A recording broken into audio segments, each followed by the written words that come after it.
Bung Luhut, Anda termasuk yang keras menghadapi ini. Tujuan yang mulia sebenarnya supaya siapapun yang ada di 2024 itu bersih, terverifikasi oleh KPK. Lalu di mana soalnya? Jadi soalnya, saya teringat seorang filosof, seorang pendeta, Norman Vincent Peale. Ya, dipersingkat teorinya, langsung saja menjawab pertanyaan saya. Positif.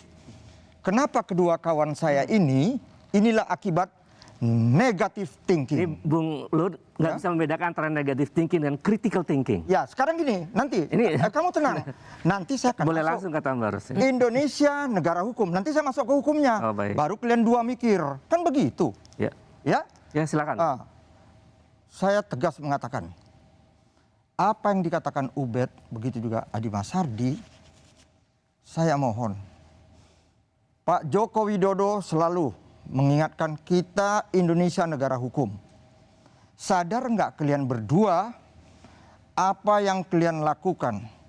Ubed kepada Kaisang, kepada Gibran. Jujur, tegas saya katakan, ada 2 pasal dalam KUHP yang menunggu saudara-saudara. Itu agak dipercepat. Iya. Saya bukan apa, ini fakta. Saya hanya ingin, boleh dong saya bertanya? Apa itu? Apa yang Anda sedang mengancam sudah rame-rame ini semua, ya, mencari popularitas. Oh, enggak. Sudah bikin BAP tidak? Laporan Anda. Itu saya mau tanya. Karena saya di Komisi 3 2 periode. Di KPK itu banyak laporan puluhan ribu. Tapi kalau nggak mau di BAP gimana mau dilanjutkan? Apa itu? Artinya apa? Artinya saya mau katakan, Bang Luhut, ini adalah due process of law. Ya. Hak warga negara untuk mengadukan dugaan.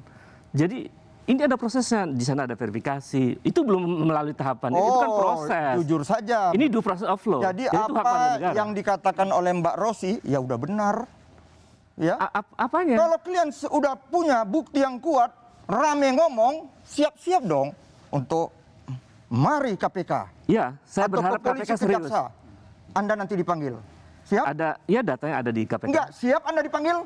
Itu prosedur hukum yang harus saya lalui. Oke, siap Anda nanti menandatangan BAP sebagai saksi pelapor? Ya, harus dilalui. Enggak, siap enggak? Siap. Saya tanya. Oke, kalau siap, Anda kena 242. Ya, itu namanya ancaman. Apa itu? Ya, bukan. Saya bukan ancaman. Itu apa yang ingin Bung Ruhut katakan? 242 sebagai saksi pelapor. Nanti kalau ini berjalan, tapi saya yakin ini nggak berjalan kok. Hanya politik seperti yang dikatakan oleh Rosi. Tapi kan begini, apa yang dikatakan oleh Ubed misalnya, kita ingin coba ini apresiasi sebagai bagian dari bersih, pemberantasan korupsi. Tapi kan memang kita harus menguji lagi, termasuk juga menguji pembelaan dari Bung Ruhut maupun Bung Eko Kun tadi. Saya yakin Anda nggak punya bukti, tetapi Anda datang ke KPK berdasarkan dugaan, asumsi, dan melihat kok ini aneh, gitu kan? Dari keganjilan. Dan kemudian Anda menyerahkan itu ke KPK untuk mengerjakan pekerjaan. Dan ada bukti permulaan. Bung Ruhut, salah saya itu? bicara Rosi, bukan katanya-katanya. Itu bukan dasar hukum. Dasar hukum KUHP. Tegas saya katakan, biar semua jangan asal ngebacot di Republik ini. Presiden kita lagi kerja keras kok menghadapi corona. Kita bikin begini-begini negatif thinking. Tegas saya katakan. Yang saya ingin mau katakan, kalau nanti itu bukannya bagian dari setiap hak warga negara untuk melaporkan apa yang mereka pikir ganjil, beraroma koruptif, nggak bisa gitu? Oh, demokrasi, kita semua mendukung demokrasi. Bukan Adi Masardi sama Ubed. Kita semua reformasi ini demokrasi dikedepankan. Tapi tetap mulutmu harimaumu. Hati-hati bicara, ada hukum yang menunggu. Contohnya ini yang saya katakan tadi. Apabila nanti dia udah saksi pelapor, ya, ini tidak terjadi. Semua pendukung yang namanya Gibran, Kaisang, begitu juga Pak Luhut, begitu juga Pak Ahok, begitu juga Pak Ganjar, begitu juga yang dilaporkan lainnya, sahabat saya Erick Thohir, mereka siap melaporkan. Dan melaporkan dikaitkan dengan 242 hukuman 7 tahun. Itu Anda sedang memberikan ancaman. Saya katakan, biar jangan sembarang ngomong enak sekali gitu. Mereka aja yang namanya undang-undang, mereka hukum. Hati-hati. Oke, Bung Ubed. Di negara yang demokrasinya matang dan di negara yang pola politik dan hukumnya civilized, beradab, apa yang saya lakukan itu adalah bagian jalan terhormat bahwa saya warga negara bertanggung jawab untuk masa depan Republik. Ini due process of law, Ya. bukan negative thinking, tuduhan. Tadi saya bertanya memang apa yang salah di situ. Ini adalah jalan yang terhormat, Bung Ya, Eko saya ingin tadi. katakan sebentar. Yang dikatakan oleh Ubed ini enak sekali.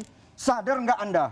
Anda sudah melakukan karakter assassination. Oh no. Oh maaf, enggak. Anda sudah mengatakan begitu. Kenapa anak presiden? Kenapa rupanya kalau anak presiden? Apa tidak boleh bertanya? Bukan, itu bukan bertanya. Itu kan Anda bilang, itu dimulai dari pertanyaan, anak Bang Luhut. presiden terima begini-gini. Bisnis itu anak presiden silakan. Dugaan itu lahir dari Anak menengah silakan. Anak petani, anak tukang beca, silakan bisnis. Jangan Iya. Anda mengkelas-kelaskan. Semua equality before the law. saya tidak melarang Duduk dulu, anak Bung. presiden Duduk sama berbisnis. rendah di depan hukum.